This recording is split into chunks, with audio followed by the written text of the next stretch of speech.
To me, I mean, I don't know. I'm sure some of it is intentional, but I don't think all of it is. I think there's what I call an electropoetic force that causes words to migrate across centuries, cultures, and countries to come into the same vibration, so that you have words that aren't that do not share a history, and yet there they are, they share a sound. Pray and prey is an example of that. So some of it just happens because words are magnetic and we're passing them like coins. They have currency between ourselves, and they get they imprint on us and we imprint on them. And so the point is not who did this and how did it happen, at least in my estimation. The question is, what do we do about it? Right now on Higher Journeys with Alexis Brooks. Well, hello, everyone. Welcome back to Higher Journeys. I am your host, Alexis Brooks. And as I always say, if it is your first time here, I welcome you. Well, speaking of first time here, I told you 2023 was going to be the year of firsts. And I don't think I'm disappointed, because here for the first time, I've got the most eloquent, lovely, insightful, heavy young lady, Laurel Airica, who today is going to be sharing a conversation with me and with all of us about the power of words. Laurel, it's deeper than the power. It is the energy, the frequency, how integral they are to our lives, the mistakes that we've made, uh, the love that we share, the evil that pervades the world, the love that pervades the world. It's everything. It is the word, as in the Bible. I believe it is John 1, chapter 1, verse 1. The word, now I had it written down here and I should know it, but the word essentially was first. The word is with God and the word is God, essentially. So with that, we're going to be talking about the word. We're going to be doing a lot of talking today, but let me first welcome Laurel. Thank you so much for coming. What an honor and a pleasure to have you on Higher Journeys. What a delight to be able to spend time in conversation with you. I feel the connection between our hearts, very beautiful and magnetic, and just picture the flowing fountain of beauty and love and wordplay emanating through us and to your audience in ways that touch their hearts so deeply and lift their spirits and inform their minds and incite them to their own acts of genius, which come from divine connection. That's what this is all about.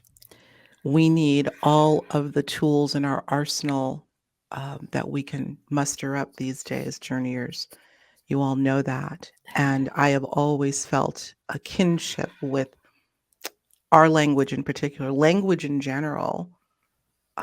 We can never be reminded enough how important the words that we speak, particularly also the thoughts that we think, because they typically precede the words that we speak. But now more than ever, when we are being bathed in a world of words that can be very divisive, we still have control of the words that come out of our mouths. So I thought it was time that we have this conversation. I want to start with a quote from a most incredible, short but powerful piece that Laurel wrote from her Word Magic Global, Blazing a Trail to a New Word Ardor. Understand where that's coming from? Play on words. Let me read this to you. Laurel, you say at the beginning, you say, language is software. The alphabet is code. And English is the leading software of the Western mind. It is filled with cultural biases akin to computer viruses that program our thinking with an antiquated and manipulated vision of reality promulgated by the church as an instrument of mind control at a time when people had to surrender their minds if they wanted to keep their heads about them, quite literally. Talk about packing a wallop at the beginning. This is really incredible. I'm going to start with a question based on this powerful statement. And I'm going to read this to you verbatim because as I was typing this out, I found myself rhyming. I think I was catching your energy. So I typically don't read the question, but I'm going to do that because it's interesting the way it came out. Do you think that the institution we call the church, though so many years ago instituted mind control as an instrument, the brainwashing was perhaps so powerful that it managed to seep its way into our very DNA so that in present day we still act this way? Look at you. I caught the Laurel, the Laurel virus. I can't Well, help it. I love it. have to think of a better word than virus, Yeah, but we for don't want to. this, but Yeah, that's not a good yes, thing. it is It's contagious. contagious. And I Let's hear that. think that preceding the ancient church was a lot of uh, organized energy looking to control humanity. And certainly through language, as through all the other ways. Well, that's a deep way of starting that, but let's go a little bit deeper into that. My question to you, based on that statement, is: could the how can I put this?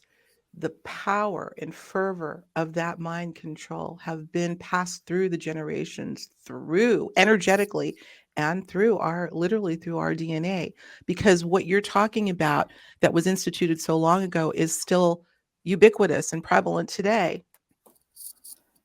Does that Well, make sense? What well, I'm the archetypal battle of good versus evil, this kind of situation, here we are again, and it looks Mhm. like it's coming to quite a crescendo.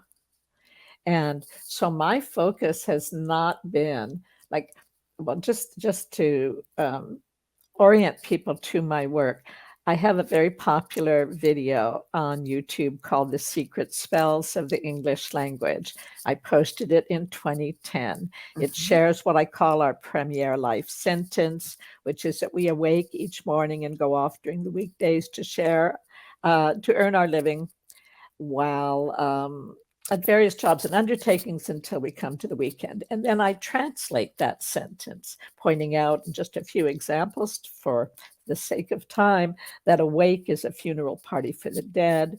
Mm. Mourning is the state we're in when we attend awake.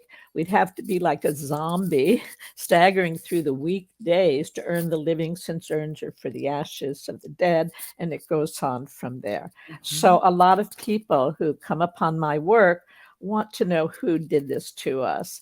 That, to me, I mean, I don't know. I'm sure some of it is intentional, but I don't think all of it is. I think there's what I call an electropoetic force that causes words to migrate across centuries, cultures, and countries to come into the same vibration, so that you have words that aren't that do not share a history, and yet there they are, they share a sound. Pray and prey is an example of that. So some of it just happens because words are magnetic and we're passing them like coins. They have currency between ourselves, and they get they imprint on us and we imprint on them.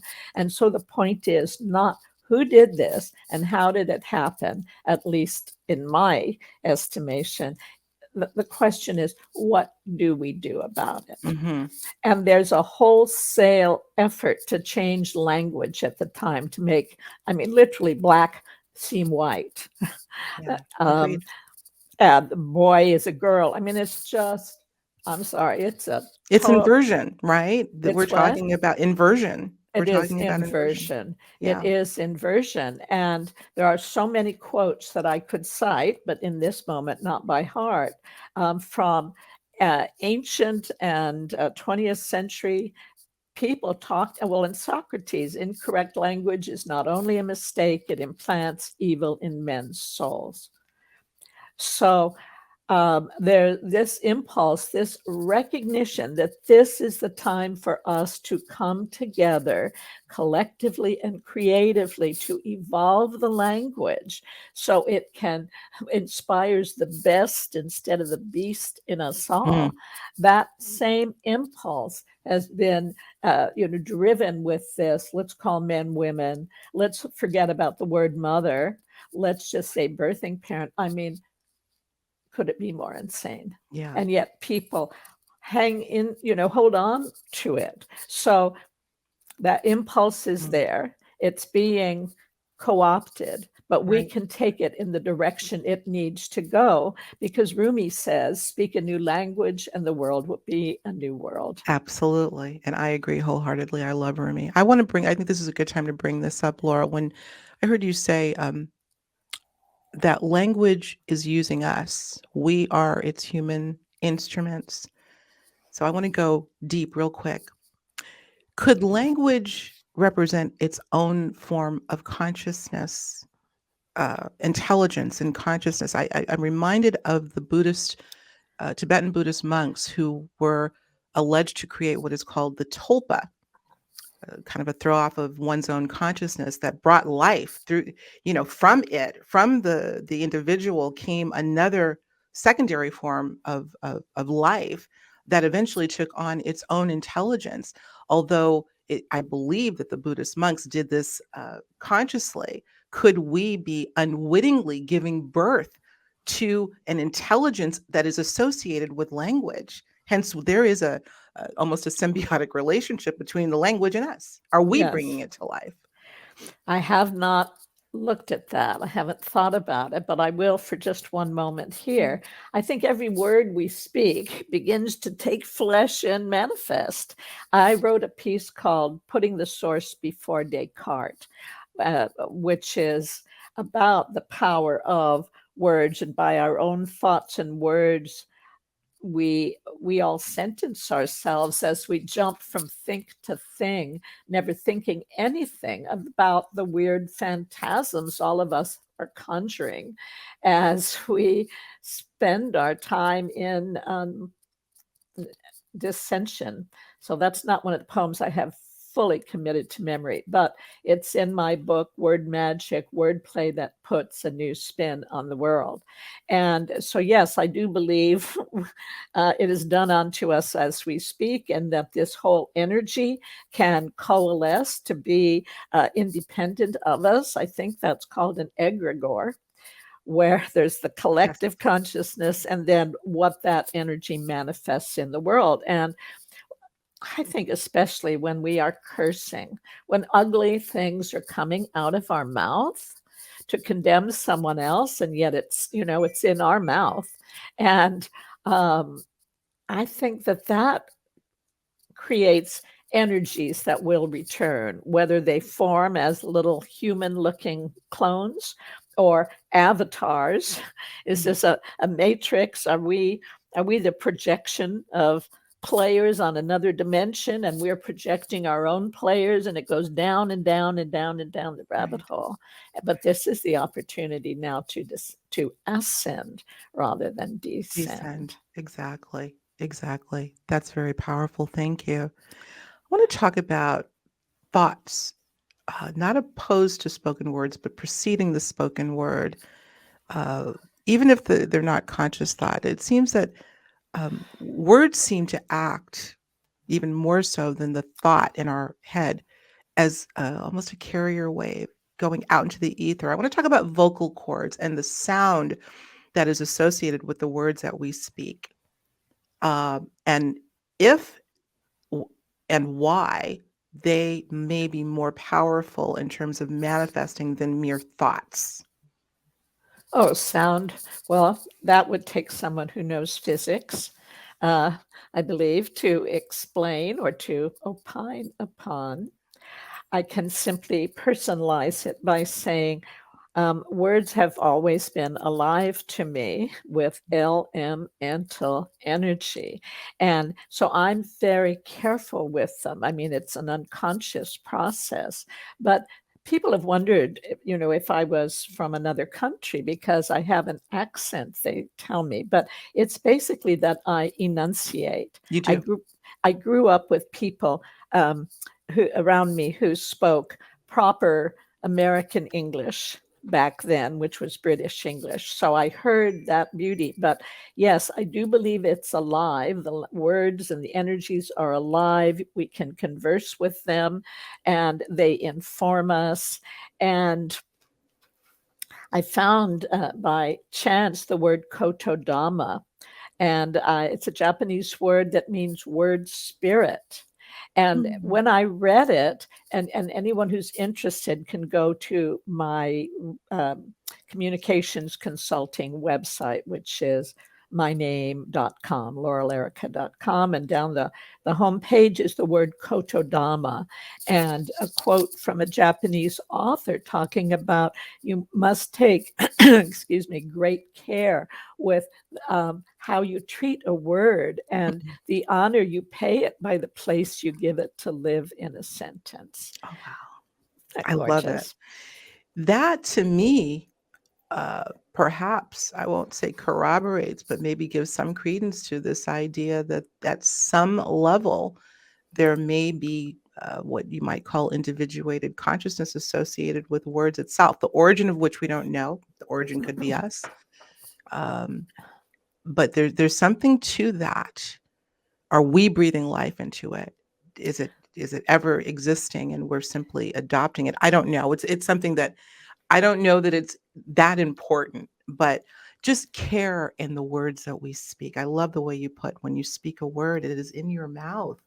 It is in your proximity, particularly when you speak it out loud. I resonate with the spoken word for obvious reasons. This is what I do for a living. I love the written word as well. Speaking of written word, let's talk about spell casting. I know that you spoke about that. I want to give a shout out, by the way, of how I found this beautiful woman on Aubrey Marcus's great podcast. So shout out to Aubrey. We do not know each other yet, but I'm a big fan of his show, and you did a fantastic, almost 2 hours with him, and you did spend some time talking about. We've heard this notion before of literally spell casting being comprised of, at least as a start, spelling of a word, but it goes deeper than that. Can we talk about that for a little bit? We can, absolutely. So, spell casting, I mean, we're all under the spell of the language, and we're in a state of hypnosis, and we put ourselves in, we deepen the state when we're give our undivided attention to a movie or any sort of media entertainment or media games. So we're under hypnosis. Words certainly can deepen the spell. And I sent you, I don't know if you had a chance to look at it yet, but it's called Proposing Changes to Our Terms of Agreement. And uh, I find it a very funny piece because it points out that how can we have a calm nervous system? It's a contradiction in terms, also known as an oxymoron. And it would take an oxymoron to propose having a calm nervous system. And then how can we, when we're living in such a charged atmosphere? And I hear in that atmosphere, and they keep intensifying the fear vibration so that we are so jangled in our nervous system that we cannot rationally contemplate the kind of tyranny that's being created and how it's using language to corrupt consciousness and culture. Oh my And God. yeah, I don't know what to say after that one. yeah, you can't argue Atmosphere. with it. You can't. Laurel, where did you get? Let's talk about this for a little bit. There are, I would dare say, few individuals on this planet like you. You're maybe not the only one, but you are in short supply. Where did this inclination to, not even inclination, this connection, you have a resonant link with something that is bringing about something so important. This is important, guys, because when you start to look, I have always been fascinated with the etymology of words, always.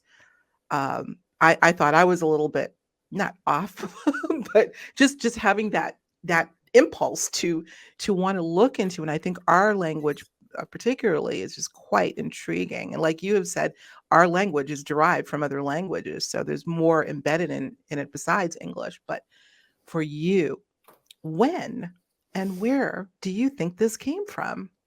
Well, so I experience myself as being an elemental of the English language. So I know I came here on assignment because I started at about 3 years old.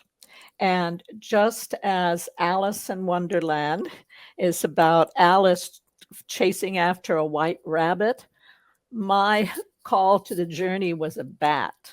And it's a story I've explained elsewhere. I'm conscious of how limited our time is. But when I was 3 or 4, I said to my parents, I bet I now know all the words in the English language. And anyway, what goes on from there? So I started listening to words and looking at them and finding that words with the same sound reflected, echoed, and reflected upon each other. And in terms of etymologies, we think of them as scientific, and they're not particularly. Some more than others, but a lot is conjecture that then turned into history, or the belief that it was history. So I wrote what I call my fairyography. 5 chapters of it are on YouTube.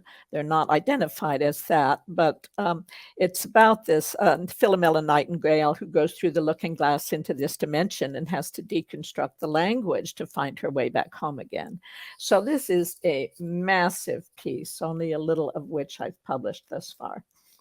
In it, I wanted a wish granting poem that would be bubbly like bippity boppity boo. But I need those syllables to be meaningful and to play a role, not just having an interesting sound. So the first 2 stanzas came immediately, and they are with cryptic Kabbalistic tricks, I fix elixirs that equips linguistic mixtures to transfix. As fertile verbal herbalist and hypnotist of gibberish, I stir within my crucible all elements reducible to simple symbols that eclipse the prospects for apocalypse.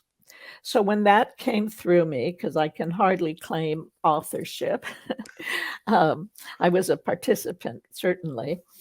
I thought, what are prospects for apocalypse doing in my wish granting poem? And years later, I read in a book, I believe it's called Healing Mantras by Ashley Farrand, that in the court of Queen Elizabeth I, the wisest, most learned man was John Dee. And there was a belief at the time that music paired with structured metered verse could calm hostilities. And he was working with a cabal of French and English poets to create just that kind of verse as like a secret weapon for world peace. And when I read that, I thought I was there. That's why I thought I knew all the words in the language when I was 3 or 4. And that's what apocalypse was doing in my poem. So I feel I'm here on assignment at completing something I was part of before. When you said apocalypse, there's this connotation in pop culture, I suppose, in history that is a bad thing. But as we know, at least one of the meanings is revelation. Yes, And so removing of the veils. absolutely, of which I believe it's time for. And so within that context, it would make far more sense to me why it was there, right? Yes. And so here's a word relevant to what I just shared that I came upon by chance. It's anamnesis, and it means the soul's recollection of what it knew from a prior lifetime. And that's the first definition. Usually has it with supposed prior lifetime. And make note that definitions, we are often deafened to and by our definitions, but they change. Whoever's writing the dictionary at the time, it'll be different from dictionary to dictionary. Absolutely. And we know that now more than ever. yes. So the first I hate to say meaning or definition because they're both disabling. The first description of anamnesis is the recollection of what one knew from a prior lifetime. And it has supposed in parentheses, which is such a joke. The second definition is a patient's recounting of their medical history. Any connection there? Yes, that's what I call Yeah. words are either lost to obscurity or downgraded to the level of absolute absurdity. Absurdity. I've seen you. Oh my gosh, this woman's writing. But tell us your website right now because I want people to go. Of course, we're going to have a link, but there is just so much rich material there. Oh, Thought thank you. provoking. What's the website where your main writings are? Because I know you have a It's couple. it's Word Magic Global. Word Magic. .com. Okay. So WORDMAGICGLOBAL.com. So lots of really fun things, and There you'll are. receive my free book of E, a book of alphabet alchemy, if you choose to subscribe. Oh boy. Well, we could talk about the letter E, something that I just learned from you. I'd learned so much just from going the last couple of days from Laurel's great work. Can you guess, Journeyers, the most commonly used letter in our alphabet? But pause for a moment, write down whatever you come up with. I give you 3 seconds. Laurel, what is it? E.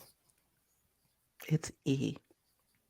Eve, Eden, evil, Hmm. email today. Lots of fun words, but there's lots in that book. So, and at some time in our conversation, I hope I have the opportunity to share the piece I wrote on the letter S. I think we should do that now because It, let's talk about some individual letters. I want to get into the energy of letters, not just the words, but the words cannot be made unless there are individual letters. And I have a sense that each letter has its own significance, just like E. So you talk about S. We may come back to E, but then we can take it a little bit deeper after that. Tell us about S. okay. All right. Let me find just a little preview on it. Quoting from a book by Gary Jennings called, what was it? The Personalities of Language. He said, "It is a minor wonder that the letter S is still with us. It and its sibilant siblings in other alphabets have been abhorred by people who perceived in them the shape or sound of the dread serpent, or the monologue of the even more dreaded Satan. The Yazidi Arabs won't pronounce the letter. The Hebrew scribes took care not to use it in the opening pages of the scriptures. The Greek poet Pindar omitted it from his odes. The medieval Romans' use of the S as their numeral for 7, may have been intended to take the curse off of it by linking it with that traditionally lucky number." So I know many in your audience will know that there is a cedilla, a little mark like a comma under the letter C in French to Yes, indicate it's pronounced as S. Anyway, this is called, and we're going to take a sip of water. this is fascinating, everyone. And before we went on the air, Laurel reminded me that both my first and last name ends with an S. So what might be the significance of that, if at all? You know, they say that there's something to a name. Now, of course, Brooks is my married name. But yeah, any Something to a significance? name, that's a whole other subject we could go on. So much fun, I too. think there's a part 2 in the future for Laurel and I, for Well, sure. that But will be delicious. Thank you. yeah, yeah. But significance, yeah. Talk about that for a little bit. Okay. The significance of the letter S. This is called Esoterica by Laurel Airica, the definitive exegesis on the letter S in verse. And just parenthetically, an exegesis is an in-depth analysis, usually of a biblical passage. And this is an in-depth analysis of a single letter of the alphabet. All done in fun. So much turns on the letter S. The serpent power we disavow that has the force to curse or bless, both to divest and to endow. S can turn a he to she, decide to be or not to be. For if the S did not exist, then all would exit and be missed. S can make a sort of words, which is why we quake near William Shakespeare.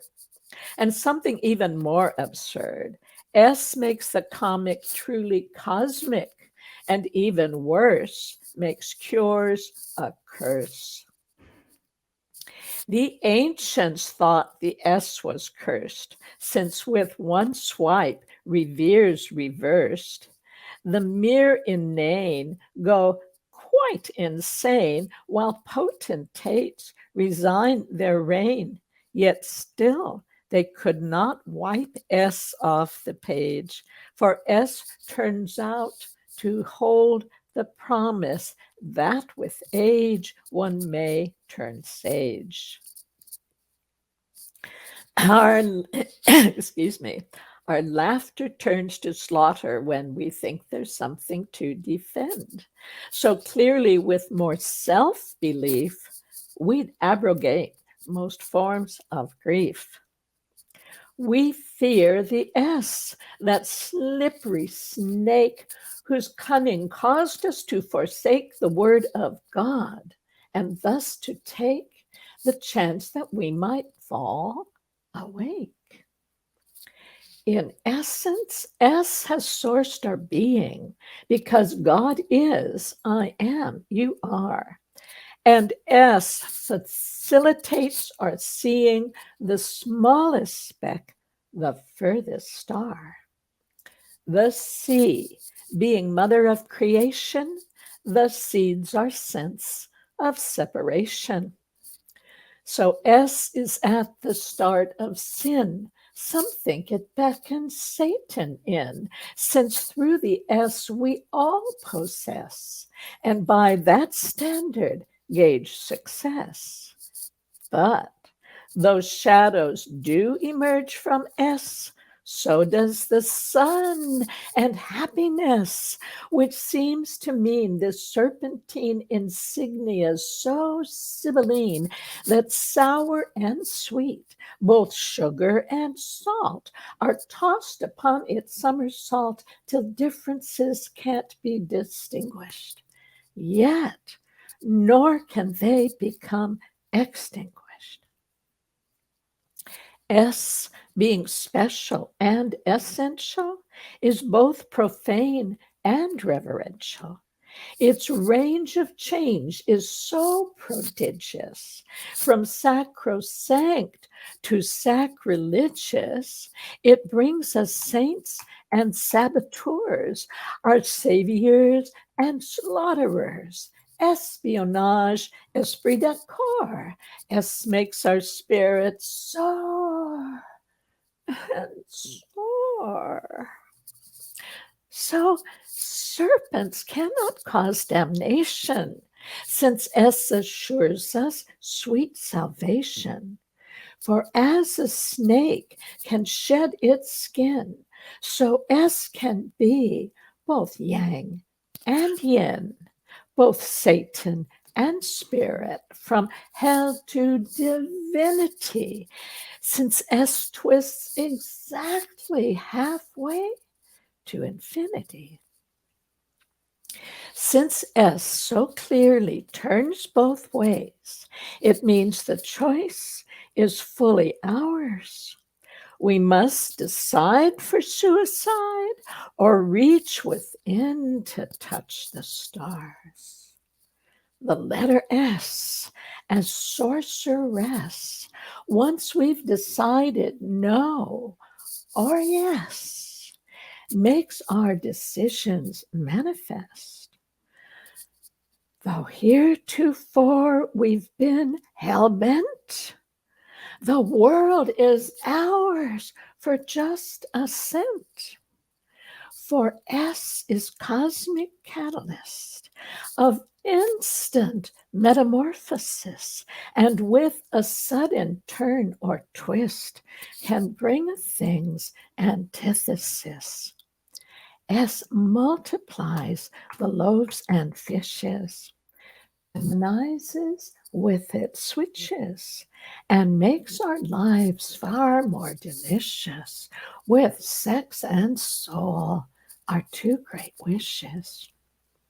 So let's reassess our estimation of this symbol for our transformation, and let our prayers grow deep and fervent to turn the serpent into servant. Sit very still, breathe deep, unwind. Those serpents can't be left behind. As we awake, they climb our spine till we at last reach human kindness.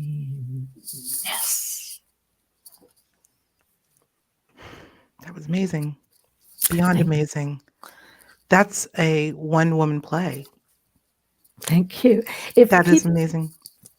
if those who would like to see it animated and recited by a real voice artist, Arkan Selik in Turkey, can go to my Patreon page. It's patreon.com, Word Mhm. Magic Global.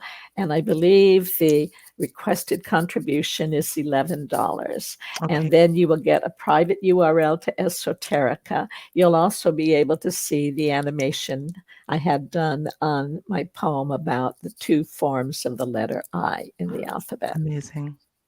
You saw me go like this when you said yang and yin.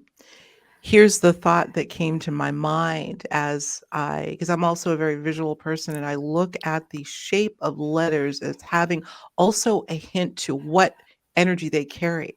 And when I look at the S, when you turn it on its side and invert it, it's almost as if you're seeing the yin and yang symbol. And I thought to myself, as you were reciting this amazing piece, you could argue there's a paradox to the S, but it is also illustrative of the yin and yang of life, the polarity of life, the duality of life. Yes, yes.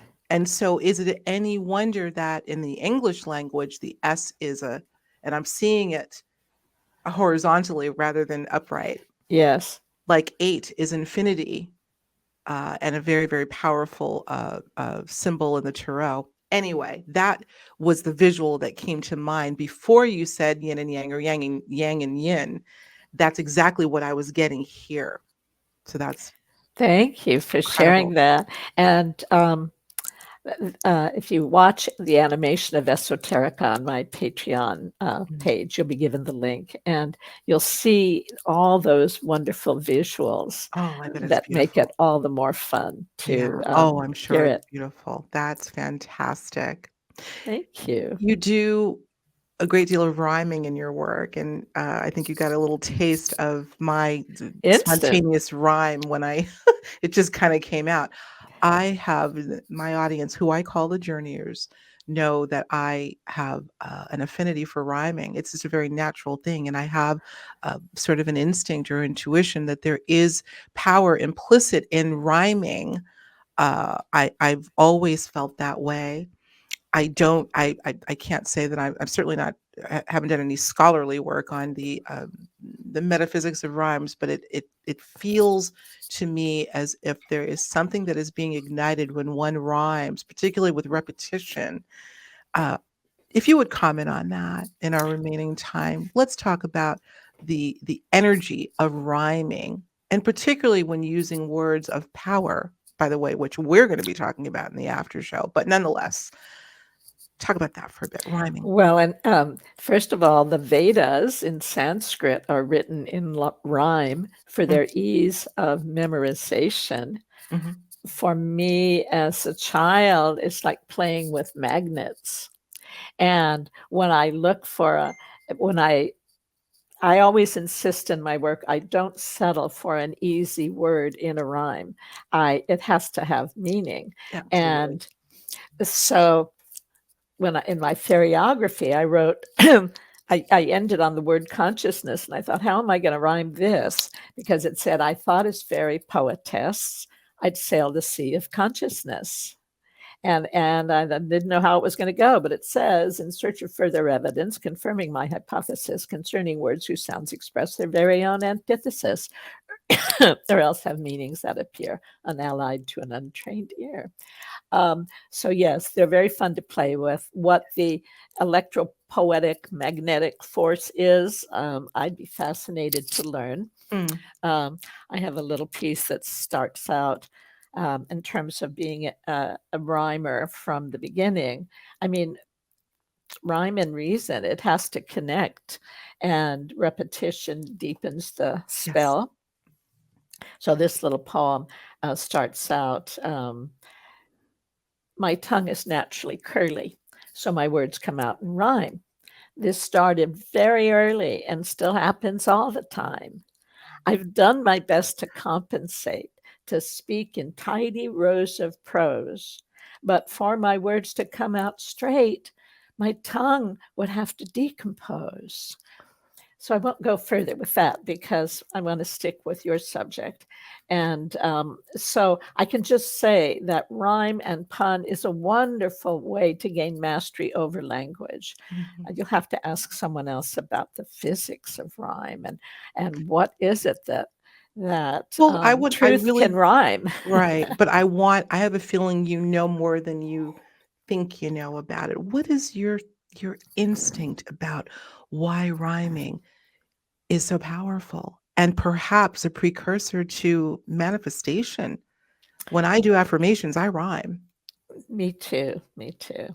I mean, sound is magnetic. Mm, mm, And when we find words that fit beautifully together and resonate so powerfully, it's like we're, we're, uh, we're emitting sound waves that yes. go out and influence the environment around us. And so I have a piece called Speaking Beauty. So speak with beauty and play with rhyme and see what kind of words magnetically gather to complement and assist your efforts because they are alive in an elemental way. And they are magnetic to us. They're dancing around us all the time. They're affecting us. They're programming us. Play with it and you will gain such a friendship with it. It will inform you. I did not know I was intelligent growing up. I didn't get that reflection, but I gained, and so I wasn't the best student, but my greatest source of learning has come from my ABCs, just playing with them and then reading books that sing my soul when it Mm, comes to words. Yeah. I love it. We don't have that much time left. We're going to have to wind down soon, but I have to talk about marrying the spoken word with water. Now, I did talk about that in my show. I know Laura listened to a show that's in the archives, let's just say about 5 years ago, that I did with a musician, I should say, Stephen Halpern. And we talked about the work of Emoto, of course. And I know you've written some articles on water and featured a researcher, I believe, an Asian researcher there as well. But let's just talk about marrying the spoken word with water. And have you worked with that? And just your thoughts on the magic that goes that connects the two. Well, it's so interesting in terms of mirrors. And I feel like English is like speaking English is like walking through a a hall of mirrors and an echo chamber. So it can be very disorienting and programming. So I also looked at Dr. Emoto's research Mhm. about the power of just even a printed word taped to a bottle of pre-tested distilled water to result in its frozen form crystallizing into a beautiful pattern, Mhm. whereas mean words not. Did I perform that experiment only on myself? And by speaking positively to me, because as you cited in that interview with the marvelous Stephen Halpern, uh, um, the sound of a word itself Mm. can elicit vibrations, and we're primarily what I'm quoting now is that we're made of water, and I think you said 70%, and I've heard different Maybe more, right? numbers for earth and for humans. I mean, different estimations, but because we're made of the same substance, we come from water, we are gestated in water, and we're born unto dry land, but we have now all this water within us. And so when we speak beauty, when we speak only what we know to be true in our hearts Mhm. Mhm.